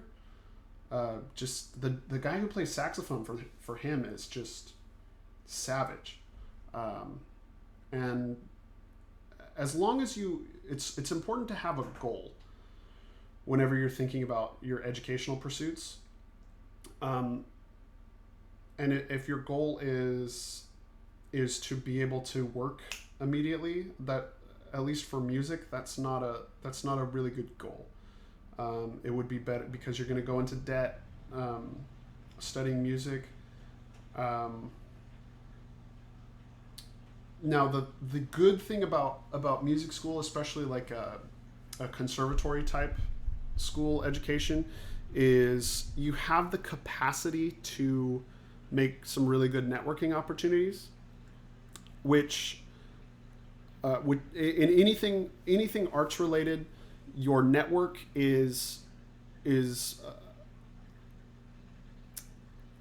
your first or your second most important resource. Your first, tied for first might be like your actual playing ability, because if you don't have that, it's hard to make those connections, and it's also hard to act on those connections, because if you say you have a strong network and you get called for a gig, but you don't have the chops to play that gig, that network has not done anything for you. So if you're going to a school that has a strong like networking capacity, I think it's really good, especially to study something like that. Now, I went to a music school that I don't feel like the education was bad. However, my networking opportunities were poor because of the culture of the studio environment. So for example, I was studying in a classical and flamenco guitar studio. Now, for the most part, that is a solo musician opportunity. And so what's frustrating about that is you run into problems where instead of working together to gain opportunities for everyone and build groups and actually collaborate and build music that people love, what ends up happening is you become these technical machines who you learn the same repertoire that everyone else does, and you're really in competition with one another. For me, the biggest problem was I just stopped enjoying music because it became about playing music for other guitar players rather than playing music that I liked or that audiences would like. So really, it took me. Let's see. I left school.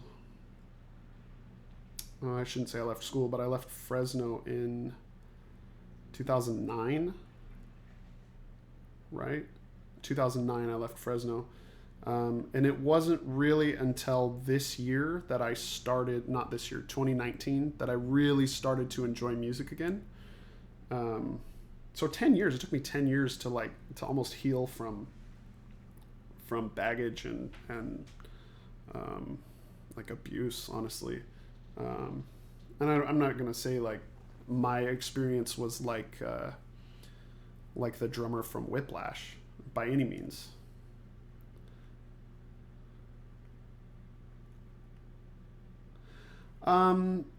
Yes, that's kind of a different component to what I'm talking about. That definitely does happen.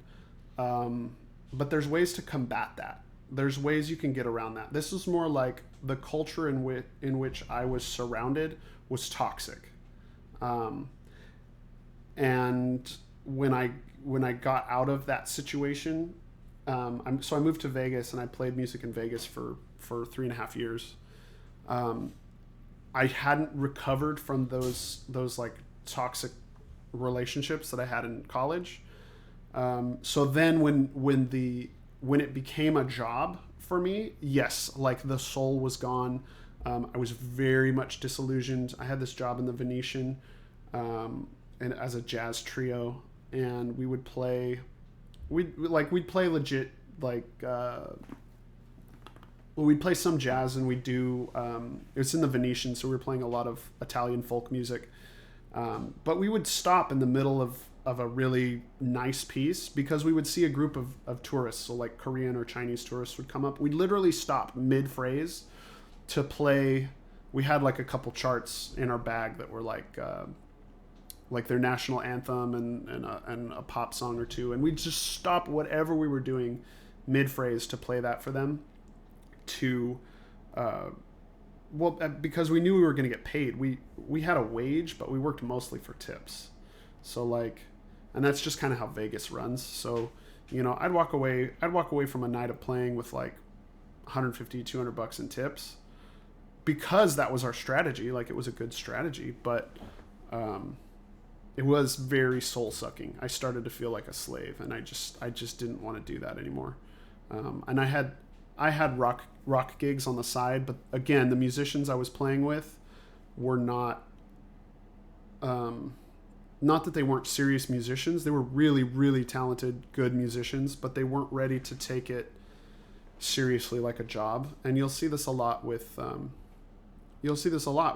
musicians, and it's the other thing that just kind of wore me out with musicians in general is musicians are flaky, but it to some extent I don't blame them, because it's really hard to be vulnerable up on stage, which is what you need in order to be a good performer, and that's difficult. It's why you see musicians with drug and alcohol addiction problems, because you have to be an extrovert on stage, but you have to be very introverted and introspective in order to drive that creative function that you need for writing music or any art form. So a lot of people turn to substances to try and balance that, and that was something I was struggling with. Just trying to find people who were willing to put the work in and grind, because that's what it takes. It just takes you grinding. You're gonna take a lot of like gigs for, you get $20 for playing 4 hours. Like, that's just the reality. But that's where, you know what, it takes a long time to develop, and a lot of people don't ever develop it, and that's where they stop. But it takes a lot of just willingness to press on, even when you're not being financially compensated in the way that you need or expect. Yeah, me too. Like, you know, I moved back home. I met my wife. We got married, and now, you know, I'm teaching full time, and I'm back into getting into playing, which is fun. But that's where you can start leveraging your network. The more people you play with and you play well with, they're more likely to call you for better paying gigs. And those better paying, eventually you get to a point where those better paying gigs are the only ones you say yes to, because you don't have time to say yes to the low number gigs. Like, I got called for a local college was playing Shrek the Musical, and I got called to play the gig. It was like I don't know, what was it, like, there were 6 rehearsals and 8 shows, and it was like $40 per thing, but each event is like 4 to 6 hours, and I'm like, I'm not going to do that. Just because I'm not going to say that I'm above playing that, but most of those rehearsals were like during work. I couldn't take those gigs. So what was nice was I got to pass that on to a former student, who would have played it had quarantine not happened. But again, that's where your network comes into play. So now I get to be a higher level network for my students, to find. I love Shrek the Musical. Don't have to be low key about it, man. It's actually a really fun book to play. There's a lot of rock tunes in it, and you get to do a lot of bluesy stuff. So don't feel bad about the things you like. Like I like J-pop. If you like K-pop, that's awesome. Like that's what you should like. You should like the things that you like and be unashamed of those things. And if people make fun of you for it, just say, I'm not ashamed of that. Those are the fun things. Those are the fun things, is just unabashedly liking the things that you like. For me, I thought I went to college because I wanted to study classical and flamenco guitar. And it turns out I really liked playing metal. And so I just unabashedly like metal now. I'm not ashamed of how much I love metal. And you find, oh shoot, she's coming. Yeah. No, and honestly, when I talk about melody to non-guitar players, almost always I want to talk about Broadway shows, because their melodies are designed to be memorable and for many people to be able to walk away singing. Musicals are all about the melody, whereas guitar players get really focused on playing harmony and rhythm, and they can sometimes forget about the importance of melody. So take that for what it's worth. I think it's really, really important to have all these different aspects in your belt. My wife is a huge theater geek. She actually studied musical theater in LA and New York. So yeah, they gotta be catchy. I used to, and this is another problem with music school, is you get into this sort of elitism where if something is catchy and simple, you kind of like thumb your nose at it. Like, how could you like that? It's so simple. I could do that in a weekend. And I say this because there are things that I have said. I don't want to like try and play this off as I'm better than those people, because I was that person. I used to say that all the time. She did a lot of local theater, but nothing in LA and New York. She went to AMDA, which is a musical theater school that has two campuses, one in LA and one in New York. So she spent a semester in New York and a couple semesters in LA. And she's seen a ton of shows. Like, actually, my wife and I's first date was we went to a community theater show, and that was really cool because it was like passions colliding. She knew I was a music geek, and she's a theater geek, so it's fun. There's a lot of music that happens in our household. One of us will just start singing a song and the other will just hop in and start singing, and my son gets really mad because he's like, no, stop. He doesn't have any hope his parents are going to embarrass him a lot as he grows up, just because we are unashamed of the people that we are. But like I said, you take those gigs as they come. I have played a lot of musical theater gigs because they're just fun. They're just fun. So you do those. You meet people. You give them your name and number, and they call you for more gigs. You say no to the ones that you have to, and a lot of times you just have to say yes to shows that, especially in the beginning, you just say yes to shows that aren't paying you what you might think you're worth, because what you're really doing is you're making an investment in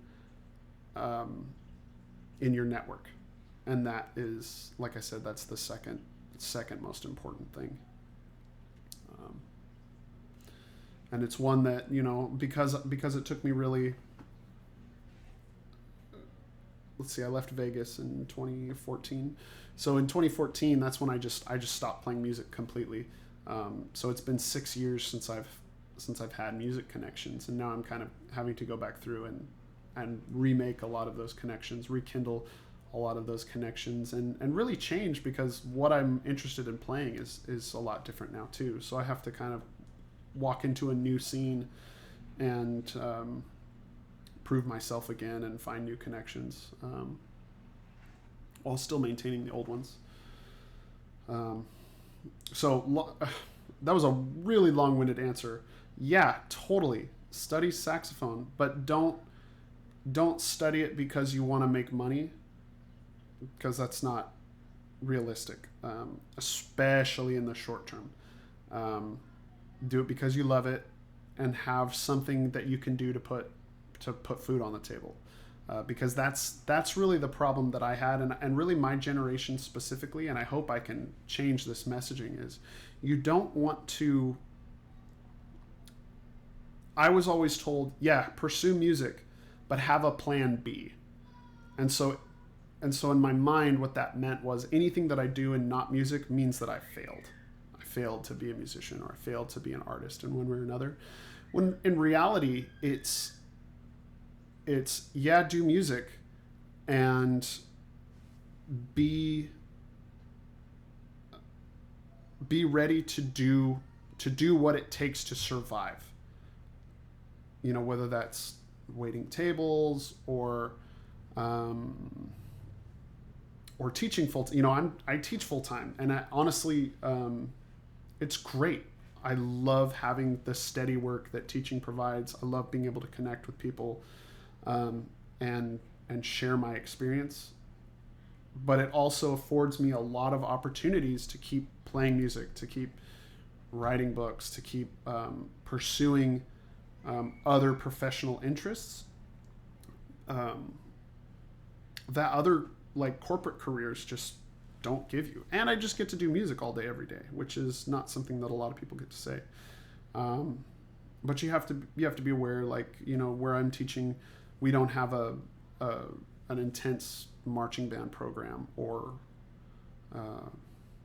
winter drumline that would take an extra 30 hours a week to run.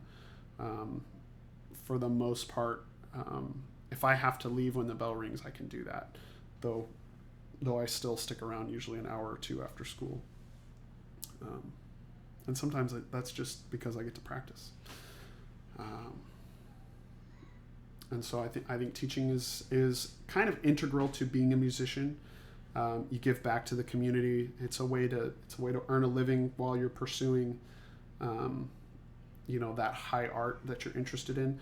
The messaging that it's a plan B, teaching is you got to fall back on teaching. It's just bad messaging, because the notion that you're going to just make it big, be an overnight sensation is not reality. It's not reality for anybody. It hasn't been reality for anybody. You either are in a very privileged position where you have industry contacts within your family, or you've been grinding for years and years and years and years and years, and then suddenly you make it to the big leagues and everyone thinks you're an overnight sensation. They don't see all the work that you put in prior to that. And so that creates unrealistic expectations for people coming up. So I wish we would talk more about the journey and less about the arrival, the quote unquote arrival, because that has its own problems. So I would definitely pursue music. You just have to go into it with your eyes wide open. That if you want to go to a big conservatory, you're going to go into debt, because they're more expensive. You're kind of paying for the atmosphere. You're paying for that network. So you either have to have a plan for paying that debt off, or you have a plan for going slower and paying it off as you go.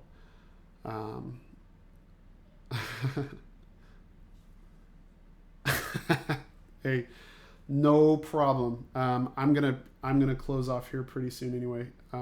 Glad you got to stick around and chat. I think I'm gonna end here too. That was a good little rant on just studying music. So subscribe, hit that like, smash that bell, and guys, go eat. It's 12 o'clock. I'll catch you guys tomorrow, same time, 10 o'clock Pacific Standard Time till 12 o'clock. See you guys tomorrow.